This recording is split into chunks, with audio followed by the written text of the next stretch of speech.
नमो नमः नमः संस्कृताय सर्वेषां हार्दं स्वागतम्। मित्राणि, अधुना वयं वैयाकरणसिद्धान्तकौमुद्याः कारकप्रकरणे हेतौ इति सूत्रं पठामः। सूत्रं दर्शने लघु अस्ति, परन्तु विषयः कश्चन विशिष्टः अस्ति। तर्हि भवन्तः पुस्तकेन सह किञ्चित् सावधानतया पश्यन्तु, मध्ये मध्ये लिखन्तु च। तर्हि अत्र हेतौ इति सूत्रम् एकपदात्मकं वर्तते। सूत्रे कति पदानि सन्ति? एकं पदम् अस्ति। हेतौ इति एकमेव पदम्। यथा गुरौ, गुरुशब्दस्य सप्तमी एकवचने गुरौ, भानुः भानौ, तथैव हेतुः हेतौ इति सप्तमी विभक्तिः एकवचनम्। हेतौ इति पदे का विभक्तिः किं वचनं? सप्तमी विभक्तिः एकवचनं। तर्हि सूत्रं किं वदति? हेत्वर्थे तृतीया स्यात्। हेत्वर्थे का विभक्तिः भवति? तृतीया विभक्तिः भवति। इदानीं तृतीया विभक्तिविषये चर्चा। तर्हि यत्र यत्र हेतुः भवति तस्मिन् हेत्वर्थे का विभक्ति भविष्यति? तृतीया विभक्तिः भवति। तर्हि यः हेतुः सः शब्दः तृतीया विभक्त्यन्तः भवेत् इति वदति। तर्हि इदानीं हेतुः नाम किम्? तर्हि हेतुः नाम द्रव्यादिसाधारणं निर्व्यापारसाधारणं च हेतुत्वम् इति वृत्तौ ग्रन्थकारः विलिखति। तत्र ग्रन्थकर्ता लिखति, पश्यतु, वृत्तौ लिखति हेतुः नाम द्रव्यादिसाधारणम्। तर्हि अत्र हेतुः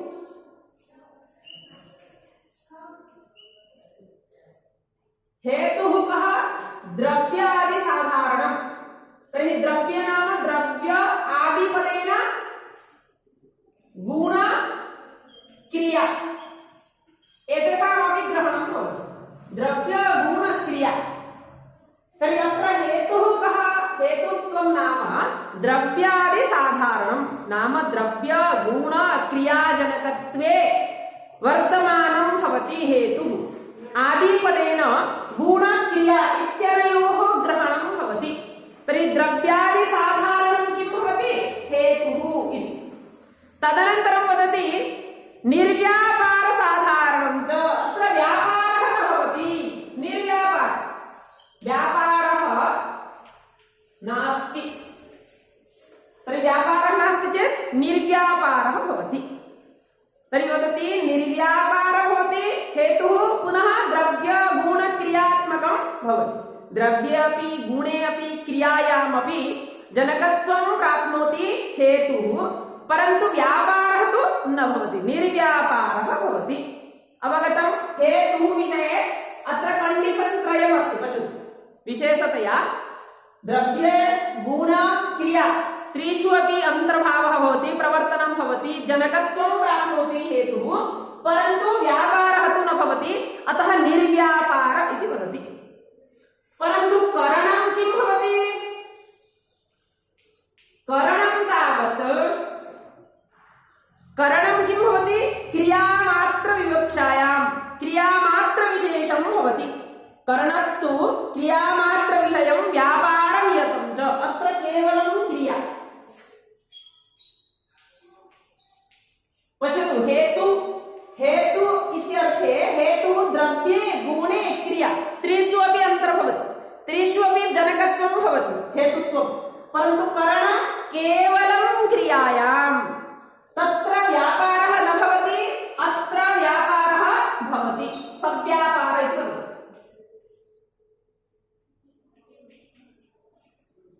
व्यापारः इत्यस्य अर्थः धातुः। तर्हि अत्र व्यापारः तु भवति करणे, परन्तु हेतौ व्यापारः न भवति। किञ्चित् एतत् शब्दबोधविषयः अस्ति। भवन्तः कदाचित् अवगमने कष्टताम् अनुभवेयुः। वस्तुतः अत्र हेतुः करण उभयोः मध्ये भेदं प्रदर्शयति ग्रन्थकर्ता। वदति हेतुः द्रव्य गुण क्रियाजनकत्वं भवति, करणं केवलं क्रियामात्रविषयं भवति। हेतौ व्यापारः न भवति, परन्तु करणं सव्यापारः भवति, व्यापारनियतं निश्चितरूपेण व्यापारः भवति। उदाहरणं पश्यामः, एकैकं हेतोः उदाहरणं ददाति। द्रव्ये तावत् दण्डेन घटः, दण्डेन घटः। तर्हि अत्र कोऽपि क्रियावाचकः शब्दः अस्ति वा? नास्ति खलु, व्यापारः तु नास्ति, केवलं दण्डः अस्ति, घटः अस्ति। तर्हि घटः केन इति प्रश्ने सति दण्डेन इति आगच्छति। अत्र द्रव्यनिमित्तम्, अत्र घटः कश्चन द्रव्यविशिष्टः।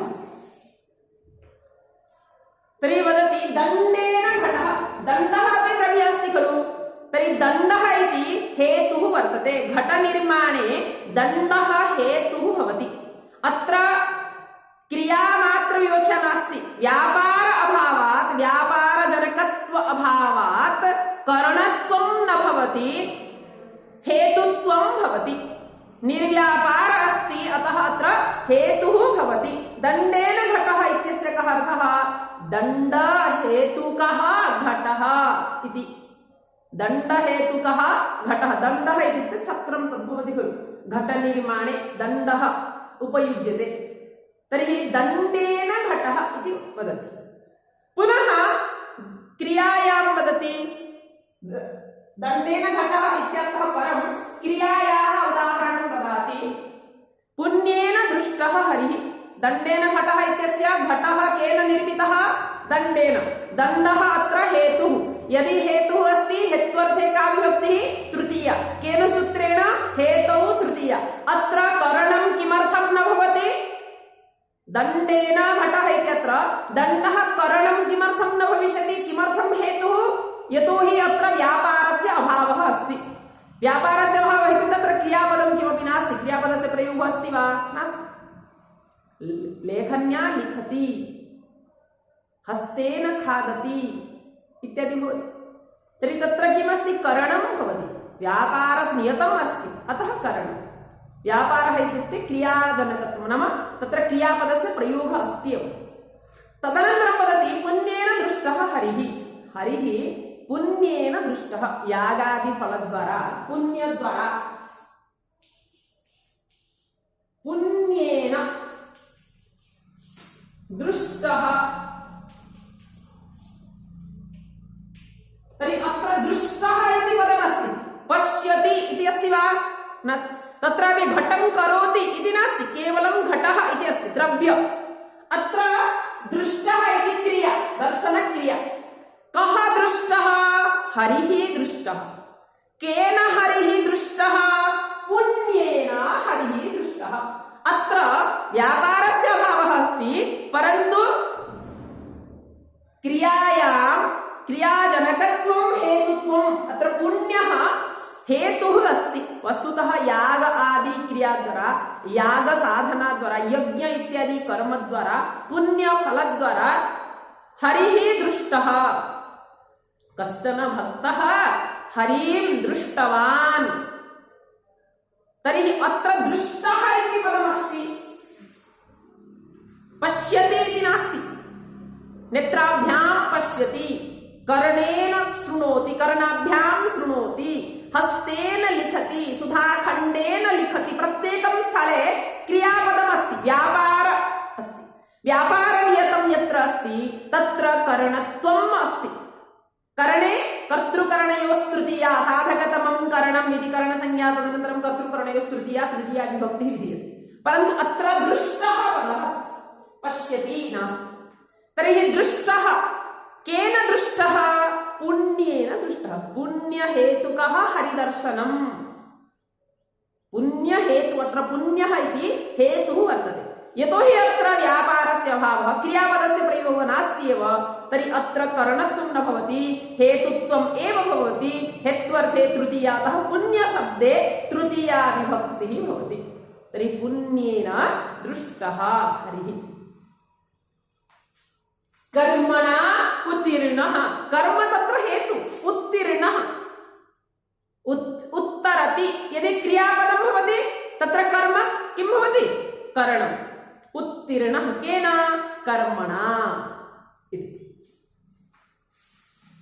वस्तुतः हेतु करणयोः उभयत्रापि तृतीया विभक्ति भवति, परन्तु हेतुः यत्र अस्ति तत्र व्यापारः न भवति।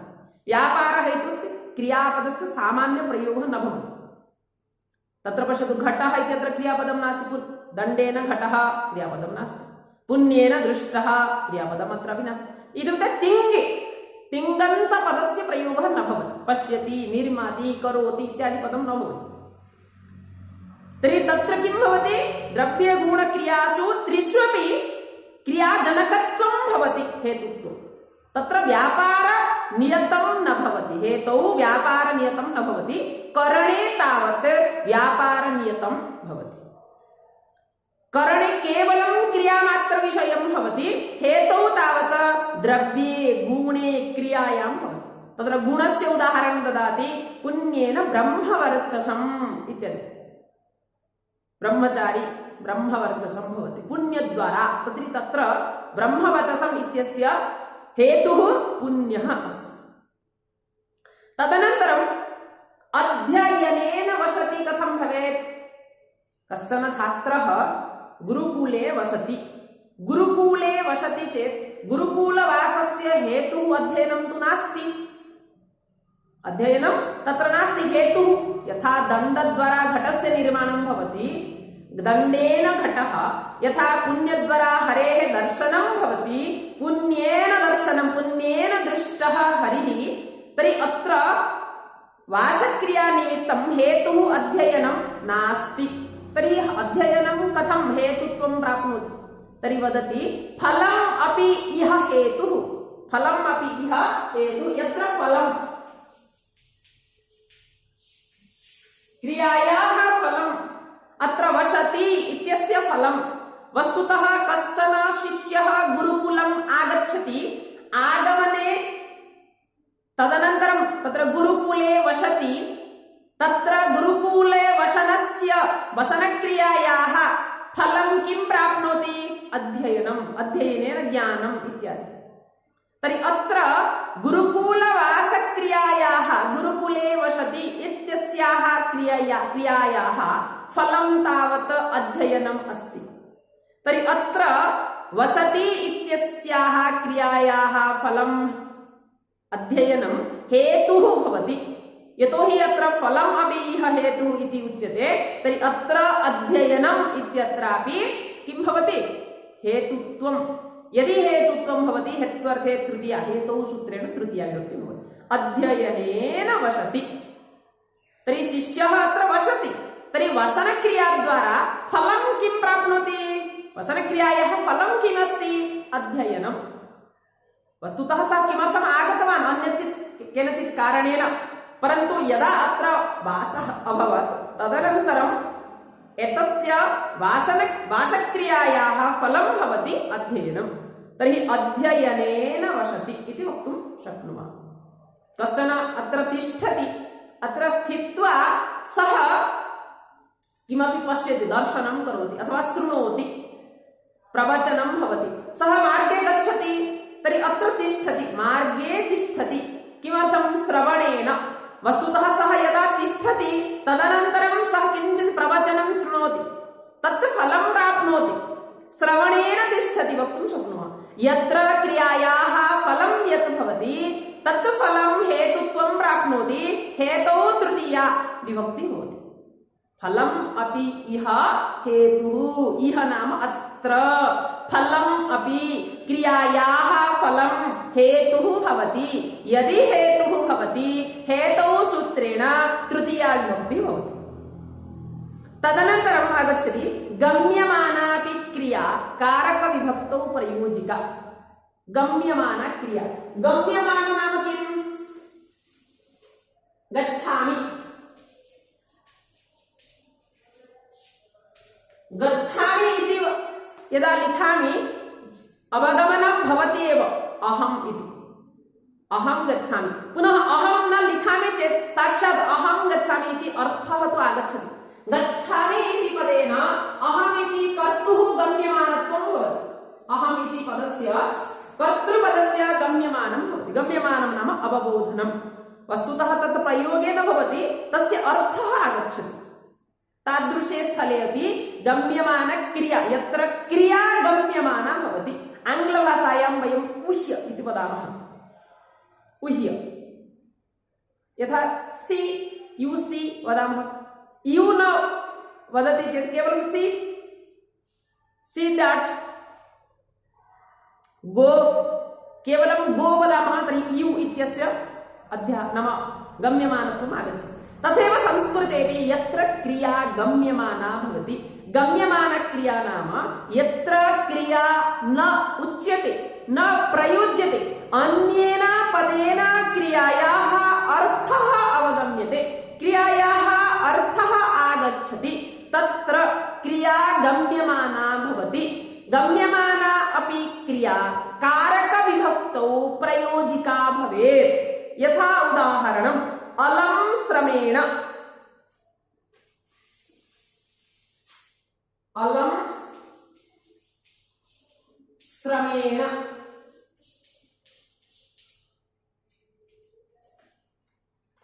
अत्र अलं श्रमेण इति उदाहरणार्थं वदामि कश्चन जनः अस्ति स्वामी अस्ति तस्य पार्श्वे बहूनि सस्यक्षेत्राणि सन्ति कुत्रचित् तत्र तृणानाम् उत्पाटनाय केचन श्रमिकाः तत्र नियोजिताः कृषकाः कार्यं कुर्वन्ति तदा स्वामी आगच्छति वदति अलं श्रमेण इति अर्थः कः इदानीं श्रमः क्रियते खलु श्रमिकैः श्रमः क्रियते तदानीं सः आगत्य वदति अलं श्रमेण इत्युक्ते भवन्तः बहुकालात् श्रमं कुर्वन्ति एतावत्पर्यन्तं कार्यं न साध्यम् एतावत्पर्यन्तं कार्यं न साधितम् अतः अलं श्रमेण पर्याप्तम् अत्र अलम् इत्यस्य कः अर्थः पर्याप्तम् इति पर्याप्तिसूचकः शब्दः हो गया बहुत हो गया विबंध कर दीजिए अलं श्रमेण इदानीम् अहं पाठयामि यदि अवगमनं भवति तर्हि आग्रहः भवति पठितुं यदि अवगमनं न भवति हेतौ सूत्रं बहु कठिनमस्ति तर्हि छात्राः वदन्ति अलं पाठनेन पाठनं पर्याप्तम् अलं पाठनेन बहुत हो गया पढ़ाई अभी बंद कर दीजिए अलं पाठनेन तर्हि तत्र अलं पर्याप्त सूचकं तर्हि अत्र अलम् इत्यस्य कः अर्थः अलं पदेन अव्ययपदेन कः अर्थः आगच्छति का क्रिया गम्यमाना भवति साध्यं नास्ति इत्यर्थः साध्यं नास्ति पर्याप्तम् अभवत् इति तर्हि अलं श्रमेण इत्यस्य अर्थः साध्यं नास्ति भवन्तः तु कार्यं कुर्वन्ति परन्तु साध्यं नास्ति तर्हि सः वदति अलं श्रमेण अलं भोजनेन इदानीं कश्चन पुत्रः खादति 5 रोटिकाः 10 रोटिकाः 20 रोटिकाः खादति माता आगत्य वदति अलं भोजनेन अलम् इति तर्हि अत्र बहु खादितम् इदानीं तिष्ठतु इति क्रिया अवगम्यते गम्यमानक्रियापि कारकविभक्तौ प्रयुज्यते तदनन्तरम् इह साधनक्रियां प्रति श्रमः करणं लिखति अलं श्रमेण इत्यत्र साधनक्रियानिमित्तम् अत्र श्रमः भवति करणं साध्यं नास्ति इति लिखति खलु तर्हि साधनक्रियानिमित्तम् अत्र करणं किमस्ति श्रमः यदि करणमस्ति करणे का विभक्ति तृतीया विभक्ति भवति तदनन्तरं वदति शतेन वत्सान् पाययति शतेन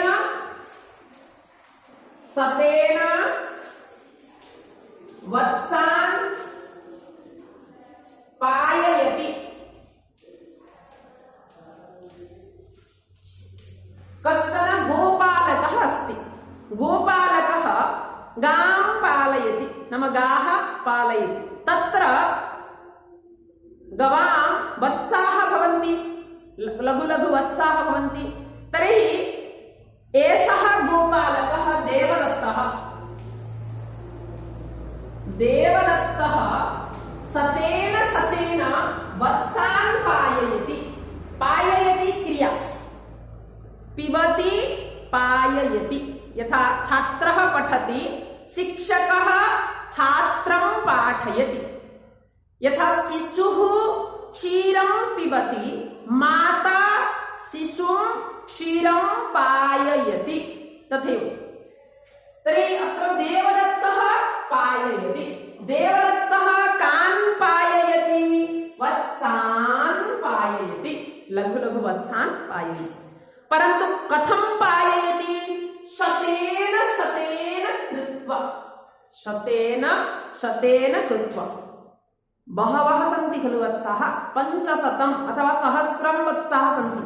तर्हि एषः किं करोति, 100 वत्सान् आनयति पाययति, पुनः 100 आनयति, शतेन नाम 100 वत्सान् पाययति, एवं क्रमेण शतेन शतेन वत्सान् पाययति। तर्हि अत्र शतेन शतेन इत्यस्य कः अर्थः, परिच्छिद्य, शतेन परिच्छिद्य, परिच्छिन्नति, बहवः वत्साः सन्ति, तेषु 100 वत्सान् परिच्छिन्नति, परिच्छेद्य पाययति इत्यर्थः। तर्हि परिच्छेद्य इति पदम् अत्र अस्ति वा, नास्ति खलु, परन्तु तस्य अर्थः, क्रियापदस्य अर्थः आगच्छति वा न वा, आगच्छति। तर्हि गम्यमाना क्रिया यत्र भवति सा गम्यमाना क्रिया कारकविभक्तौ प्रयुज्यते। यत्र अर्थः, क्रियायाः अर्थः गम्यते सा गम्यमाना क्रिया कारकविभक्तौ अपि प्रयोजिका भवति इति वदति।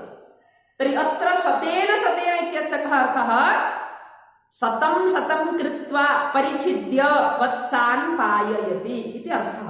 यथा बालकाः सन्ति, तेषु 10 बालकान् आह्वयति, पाठयति गणशः कृत्वा, तर्हि 10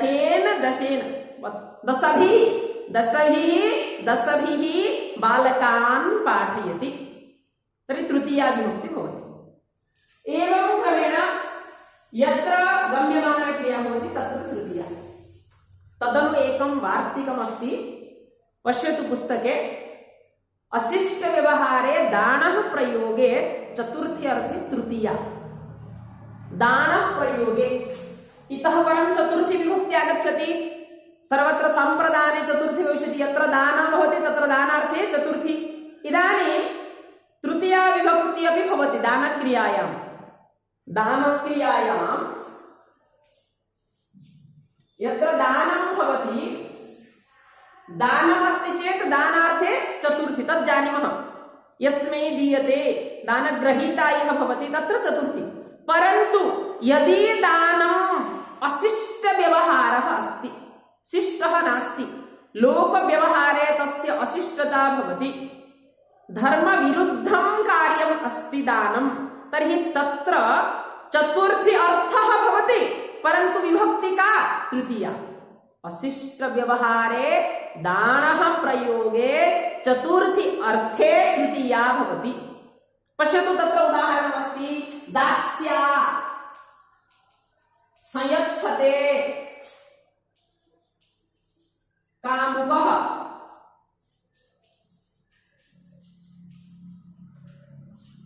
कामुकः कर्ता, संयच्छते क्रिया, आत्मनेपदी अस्ति, आत्मनिमित्तम्।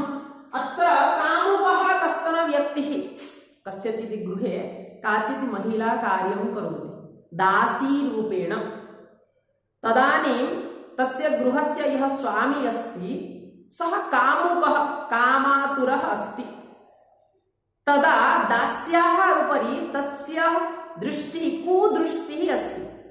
सः कामुकः संयच्छते, संयच्छते नाम ददाति, किमपि धनं ददाति, शाटिकां ददाति, उपहारं ददाति, तर्हि तदानीं संयच्छते। कः संयच्छते, कामुकः संयच्छते। तर्हि अत्र दासी स्वीकरोति खलु, वस्तुतः दानं ददाति, यत्र माता पुत्राय ददाति, विप्राय गां ददाति, सर्वत्र चतुर्थी भवति। परन्तु अत्र कामुकस्य दृष्टिः, कुदृष्टिः, अत्र व्यवहारः शिष्टः व्यवहारः नास्ति, अशिष्टः व्यवहारः। अतः चतुर्थी अर्थे तृतीया विभक्तिः भवति, दास्या। दासी शब्दस्य तृतीया दास्या, दास्या संयच्छते कामुकः। किन्तु यदि धर्म्ये भवति, धर्मपूर्णकार्यं भवति, तदा पतिः भार्यायै संयच्छति।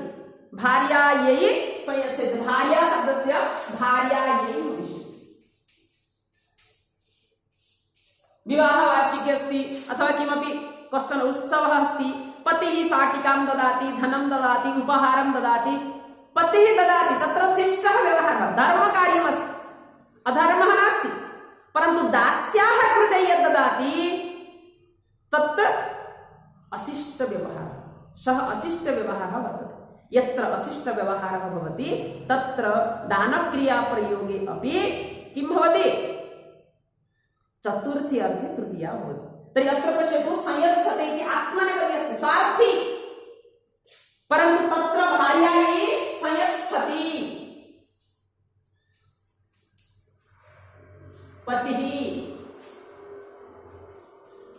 पतिः भार्यायै संयच्छति, अत्र परस्मैपदी अस्ति। पश्यतु कथं लोकव्यवहारः व्याकरणे वयं ज्ञातुं शक्नुमः कुत्र शिष्टः कुत्र अशिष्टः। यदि दानक्रिया समये तृतीया विभक्ति अस्ति तर्हि तत्र अशिष्टः व्यवहारः। बालकः सख्यै ददाति। बालकः यदि पश्यतु अत्र मित्रं चिन्तयतु, मित्रम् अथवा सखी अथवा बालिका कश्चन अस्ति, यः बालिकायै ददाति तर्हि तत्र व्यवहारः शिष्टः। यदि बालिकया ददाति तर्हि तत्र अशिष्टः। अशिष्टव्यवहारे दानप्रयोगे चतुर्थी अर्थे तृतीया, शिष्टव्यवहारे धर्मपूर्णकार्ये दानप्रयोगे चतुर्थी विभक्ति भवति। एवं क्रमेण अद्य तृतीया विभक्ति सम्पन्ना। श्वः आरभ्य वयं चतुर्थी विभक्तिं प्रविशामः। किञ्चित् भवन्तः सम्यक् पठन्तु। हेतौ इति सूत्रं महत्त्वपूर्णमस्ति। अत्र विषयः बहु विशिष्टः अस्ति, मया यथामति प्रस्तुतः अस्ति। यदि संशयाः सन्ति पुनः पुनः पठन्तु, पृच्छन्तु च। अहं भवतां प्रश्नानां समाधानाय प्रयत्नं विधास्यामि। अस्तु तर्हि वयं पुनर्मिलामः। जयतु भारतं, जयतु संस्कृतं। धन्यवादाः।